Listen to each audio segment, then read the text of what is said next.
let's do it. I'm gonna welcome the Kairos halftime show. This is halftime, and we're gonna have a good time, Leo. All right? Yep. Go ahead and introduce yourself. Hey everyone, my name is Leo Paz. I'm a junior music education major at Slippery Rock University. My major instrument is trombone, but I also play sousaphone in the marching band, and I really enjoy playing piano as well. So, like, how's the music? Your music education? Like, how's the curriculum for that? Like, what all do you have to do? So it's designed for 4 years, so you're supposed to be able to get out in 4 years. Your last semester is student teaching, and so realistically, it's 7 semesters of classes, or it should be anyway. And you do things like, at least at Slippery Rock, we have like field experiences. So right now, I currently teach every Friday at Butler Intermediate High School. So I get to go there, teach in person. Last semester, I taught like a Head Start program, like a pre-K music program. So kids ages three through 5 would come in and play with us and have fun with music. And I also do observations as well. And there's a lot of methods classes, as we call them. So that's your classes that you go in and you learn your instruments. So like your woodwind instruments, your brass instruments, and you don't just learn them, you learn how to teach them as well. Same for percussion. They teach us all the instruments. And we also take a lot of education related classes. So maybe classes that aren't necessarily music related, but they're related to education. They teach us how to teach and how to get inside of the heads of students and how to better teach. So That's pretty cool. So what ensembles are you in? So currently I am in the jazz ensemble and the wind ensemble. Just 2 this semester because some of them didn't meet because of COVID and my schedule was really packed. So I chose just to audition for those 2. I remember Allentown last year when I saw you in Allentown. That was a good time. You guys Yeah. did pretty good last year. I love that. Yeah, Allentown's always a fun time. It's a hike for sure. Yeah. I think we're looking like a 5-hour drive or something. It takes us a while to get there, but it's a good time, and you get to see a lot of other great bands, which is great. So you have to learn how to play other instruments, right? Yes. I'm thinking about putting the video of you playing flute in here.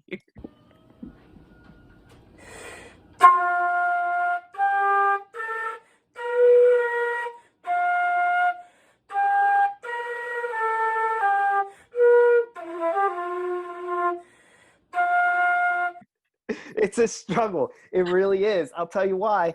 And it's the reality of it. Like I have my guitar right here. I'm in a guitar methods class, and it's like, I'll be darned if I've ever played a guitar before this semester, right? So they just throw it at me, and that's the real world. It's like, here's a guitar, you're going to learn how to play this. Here's a flute, you're going to learn how to play this, even if you don't want to. Not that I'm hating on flutes or anything, but I'm just saying. I'm just saying. That's funny. Oh, that's cool though. I wish I could. If I had to like learn an instrument for my major, I'd probably be good at. I'd probably like be decent at it, like. But that would actually apply me to actually learn an instrument. But let's talk about the COVID situation at Slip. You kind of told me before we started recording, but so how who's on campus and who's not on campus? How did Slip adapt? So they have kind of like a hybrid system going on right now. For me personally, I have no in-person classes. I have my jazz ensemble and the wind ensemble both meet in person. Jazz ensemble twice a week, wind ensemble once or twice a week, it depends. And we've condensed it down to chamber groups for wind ensemble. So it's not the full 60 or 70, however many people we have in that group thing. It is just your little chamber group. So we're able to socially distance and wear our bell covers and stuff like that. And I'll actually show you what they have us wear. I have it in my backpack here. So this goes on the end of my bell like this. You just put it on the end of the bell, and that's supposed to stop any spit or anything from getting out of there.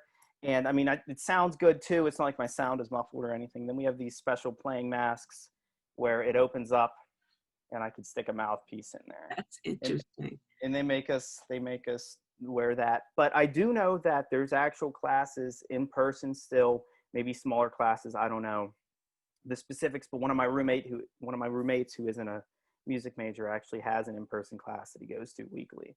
So I think it depends on the size of your class, as well as, you know, what the professor feels like doing as well. Some of these professors might not be comfortable teaching in an in-person environment, so they decided to keep it remote. Yeah. Cal, no one is allowed on campus at all. We can't even, without authorization. So like I think only the GAs, certain GAs are allowed on campus to, you know, of course our GA has to go like to our band hall to get instruments for students and stuff, but I think he's like one of 3 GAs that can be on campus. But we're still paying fees for the rec center, but we won't talk about that. But all classes are online. Like, even if you have a lab, you have to do that lab online. So I feel bad for like the bio majors and engineering majors that have to do all that stuff remote. I was thinking about this the other day and talking to one of my roommates about it. I feel bad for, well, I don't know if it's necessarily a feel bad, but the freshmen got hit really hard from this because there's a lot of things you experience your freshman year of college. You experience the whole moving away thing. Yeah. Then you have to plan things on your own, eat on your own, be social, make friends. All these things that a lot of freshmen don't get to experience because they're staying at home still, because the university said, you know, we're limited on how many people can come here, and we want you to stay home. It's all online. Go ahead and stay home. You know what I mean? So it does really stink for a lot of people, but I mean, that's a situation we're in now. So Yeah, it's crazy. Did you guys have to, so I see that some people are still living in the dorms on campus.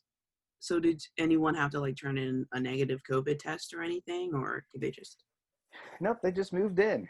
they just came. Now I will say that they have specific buildings for you if you get COVID and you live on campus, and I believe it's at like half capacity or whatever. Meaning, I don't think anyone has roommates. I'm Right. almost 100% sure. I personally don't live on campus. I live off campus, but I believe that if you live on campus in a dorm, first off, you had to be so many miles away. There was a certain radius. If you live 15 minutes away, they didn't let you move in. I do know that because they were limiting how many people came to campus. So they saved those spots for the people that were further away, versus like if you have an in-person class, you live 15 minutes away, like you can drive or you could take the bus or whatever you need to do to get here, versus if you live an hour and a half away, like that's just not practical. So that was another thing they did. But as for testing, I don't think you had to get tested when you moved in. If you show direct COVID symptoms, you can always go to the student center and get tested, and that's obviously free of charge. But yeah, I don't think they had those testings to start with. That's wild.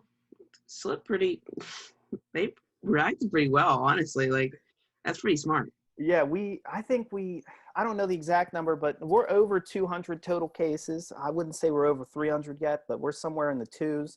But that's over the course, that was total cases over the course of, you know, we've been in school since August. So overall, I mean, that's pretty all right the way I look at it. I mean, you'd rather the number be 0, obviously, but I mean, if you're looking at it from a practical, like realistic point of view, people are going to get it. And the fact that we only have 200 cases over the last 2 months, I mean, it's pretty impressive to me. Yeah.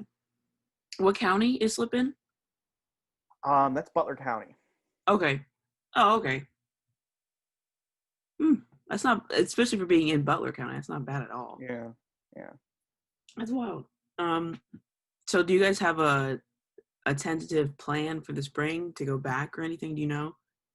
I doubt we go back. And well, so here's the thing. This is another realistic thing right here.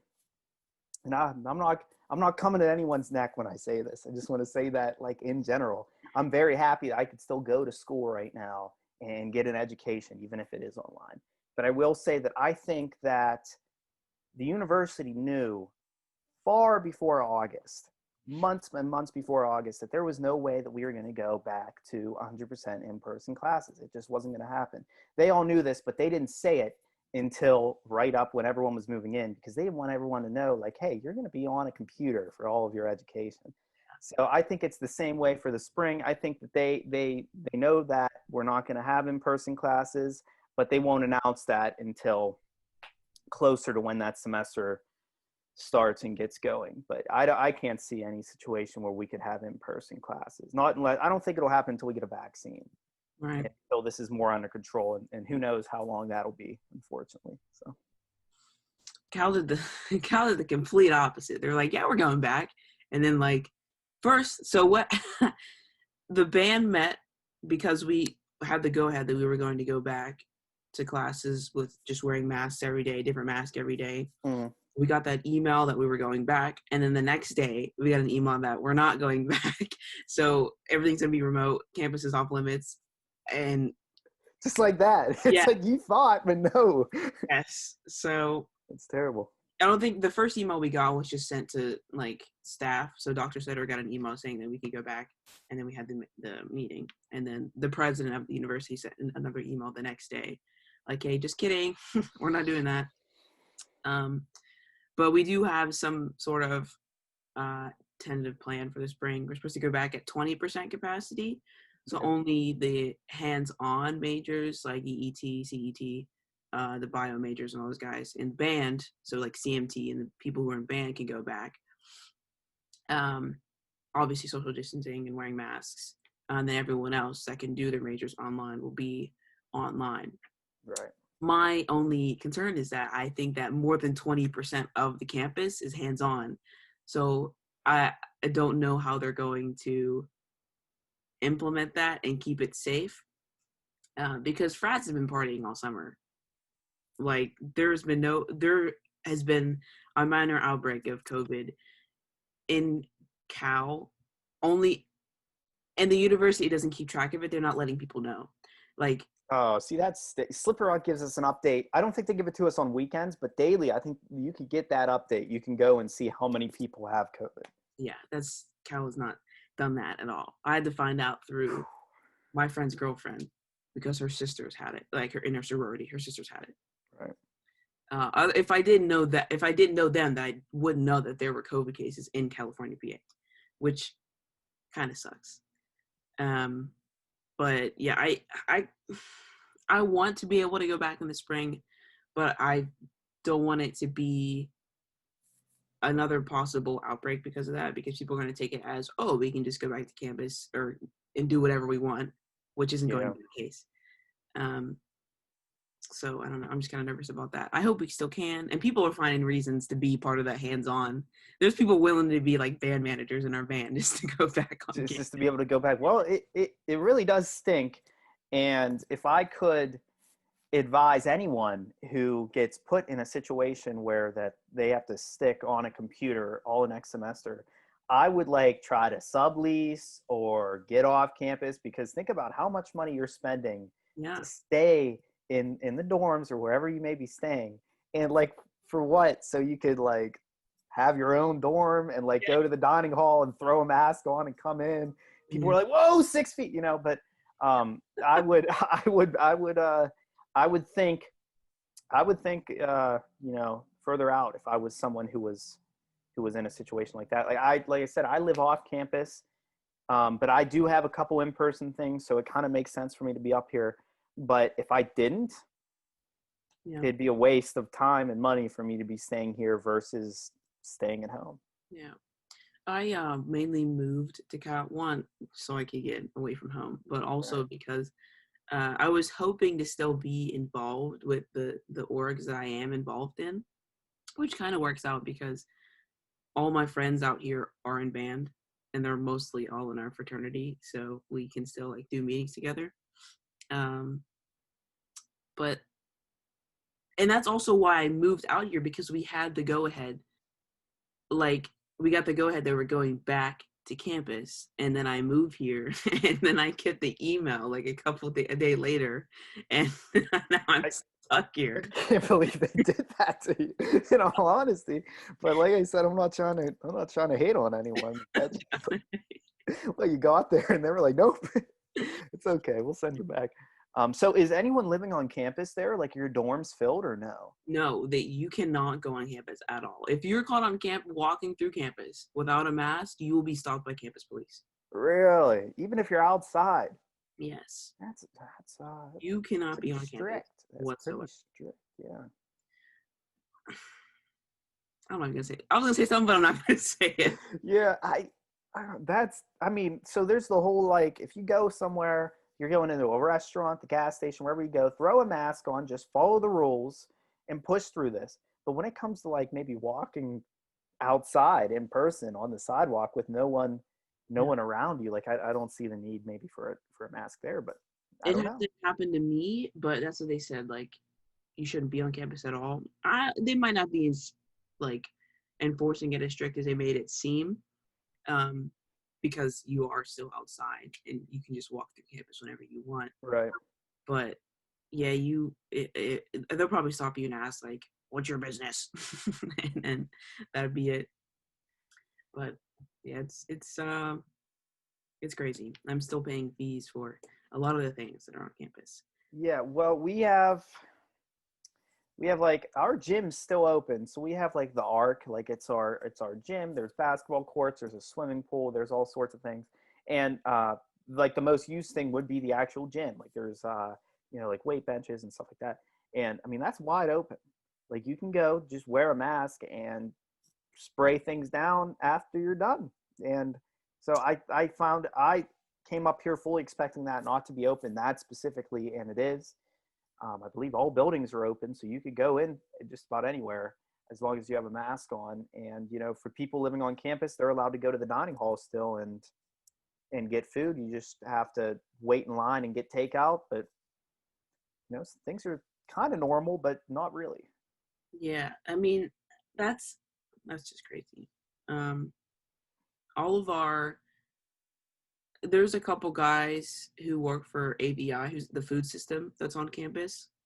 And I was talking to him, and he said that all the ABI workers got laid off. Um, and a lot of them are losing their homes because they lost their jobs. It's terrible. Yeah, and I don't know. I don't think Cal really tried to make an effort to keep people employed, because we definitely could do that. Like that could be an option, but I just feel like they don't want to keep pay for that. Like they don't want to fund that because it'll save them some money. Which I mean, which is unethical, but it's a smart business decision. So I just feel bad for those people. Yeah, it is. Well, there's a lot of people to feel bad for now, like in this time. Yeah. Things have just been crazy for the last 5 6 months, and they will continue to be crazy. I can promise you that for a good while. So it's unfortunate, but just push through it, people. That's all I can really say. Yeah. Um. So move past this. I hate talking about COVID, but Yeah. it's relevant right now. Leo and I go way back. I don't know if y'all know, but we went to the same high school. We went to Highlands High School together. We were in every band together, I think. We did a lot of that stuff together. Yeah. Yeah. Um, we are our last jazz concert. We had a solo together, I think. Remember that handshake we did? Yeah, we traded floors and then we did a handshake after. And I don't know if our band director was very happy to see that, but you know what? We did it. It had to be done. It had to be done. Mr. B, I kind of miss Mr. B. He's a nice guy. He really is. I wish I went home more to see the Highlands band play, but I just don't. And also, I don't know what their roles are with being able to go see the game and stuff. Yeah, I don't know either. I don't know what they're up to, so I just kind of avoid it. But yeah. But yeah, we I thought I was going to go to college for music education. And then I finished one. I still don't even own my own tenor yet. Uh, but then I realized that I'm really bad at music theory, and I was like, nah, I'm good. Yeah, there's a lot of challenges. If anyone's watching this that is debating, like contemplating whether they should get involved in music education, I would say think very long and hard before you become a music major, because there is a huge gap between being in high school with all your friends and playing in marching band and jazz band and having a good time, maybe doing like the whole PMEA circuit or whatever, like this laid back band vibe, and then going to college and being like, oh, now I'm paying thousands of dollars to be here, and in 4 years I'm gonna have to get a job in this profession and pay off student loans, pay to live on my own, pay to do all this stuff. So if you want music to be that, then go for it. But I would think long and hard before you went in, because it stops being all about fun, and it starts being more about this is your livelihood. This is what you're going to be, and colleges are going to prepare you. They're going to push you. They're going to make you do things you didn't really want to do, but that's how it is. They have to get you ready to get out there and do your thing. So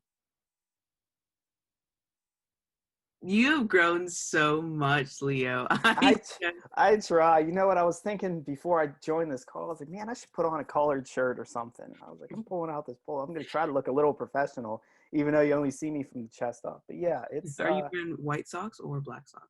I have white socks on, but you know what? I also have.